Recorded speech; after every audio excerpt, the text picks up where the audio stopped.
Skip to the action at Seminole Casino Immokalee. It is Vegas style 24/7 because just like Vegas, Seminole Casino never closes. It's pure entertainment anytime you want, and it's truly where paradise wins.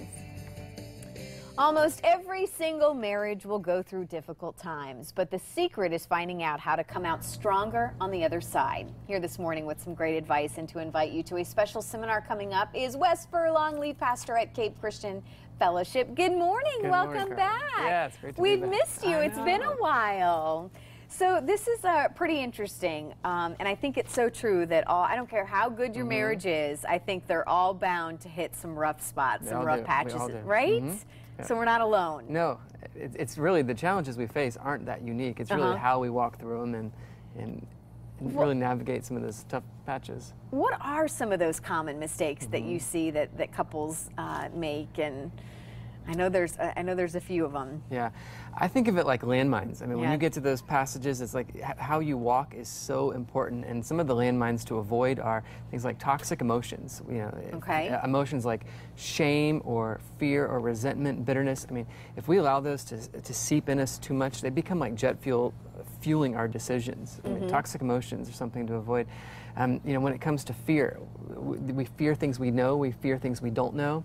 Oh, and Lord, when isn't that the truth? Fear things you don't know. And yeah, and I mean, your mind just kind of, when you're in those panic modes, things are out of control, and so our reaction is to grasp control. I mean, we want tighter control. And all of these, you know, I think all of these lead to the problem of making decisions. Like when you're in these moments, the worst things that you can do is to make life-altering decisions to say, I can't keep going like this, I need to get out. And so you make these decisions. And so what do you say to couples then that are ready to call it quits and ready to say, okay, I'm ready to hang it up? Yeah, I mean, one, we just try to say that there's three phases right now. I mean, and it may be that your marriage, as you know it, needs to die. I mean, you may be right. I mean, this, as you know it, what's going on, you can't go on like this forever.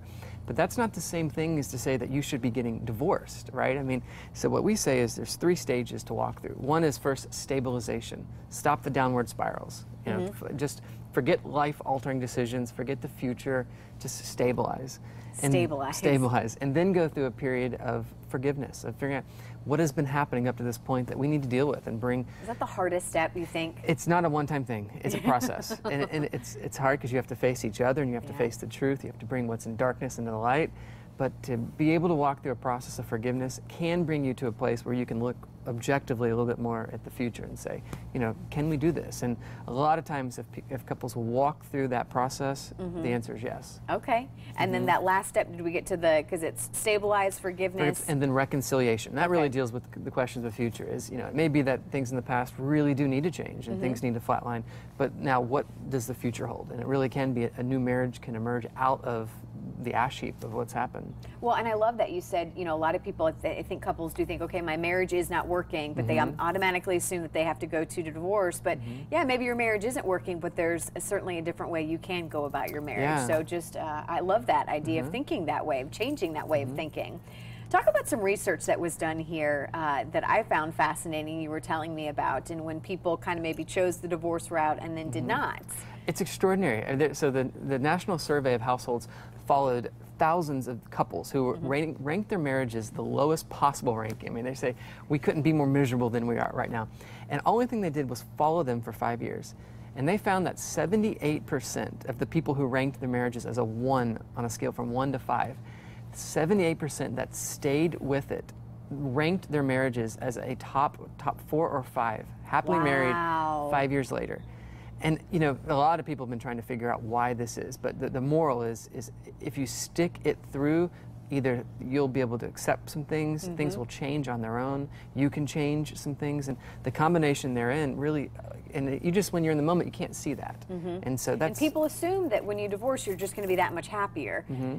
But you were saying you're maybe giving up some challenges, but you're taking on, you know, a lot more others. Yeah, there was no correlation in these studies of divorce with higher likelihood of happiness. Wow. Because you trade off some things, but you bring on a whole other lot of stresses.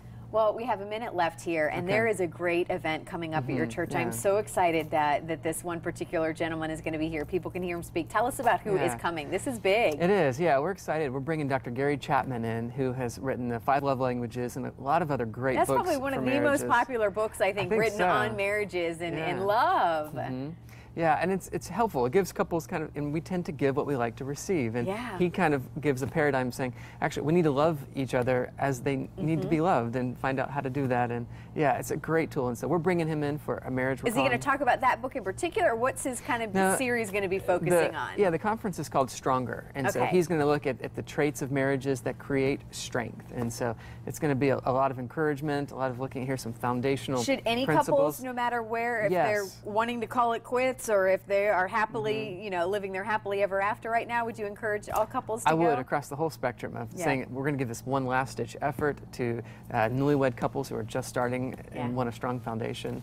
So. Well, let's break down. We got to wrap it up. But here are the prices. So it's $50 per couple, $30 just for, I guess, is that one? Individual. Okay, individual. And then there's the $60 VIP. So you'll get a chance to maybe meet them. And meet them, have some food, but hang out beforehand. So 5 o'clock is the VIP event, and then 7 o'clock is the conference. And this is a Thursday night, by the way. Thursday I want night. to let people know about that. But it is coming up. And then there's a special offer as well. So yeah, $5 off for people that are watching the show. Perfect. If they can go on the website, strongermarriageconference.com, and put Morning Blend on there. Perfect. I know people will not be disappointed. Thank you so much for coming on the show and Thanks to tell us about it. And again, this is very fascinating. Change the way how you're thinking. It can do a lot, Wes. Thank you so much. We look forward to having you back. Okay. All right, we'll send it over to Steph. Get ready to flip over this week's Hollywood happenings. Up next, how the story behind this next dolphin tale will have you swimming in a pool of hope.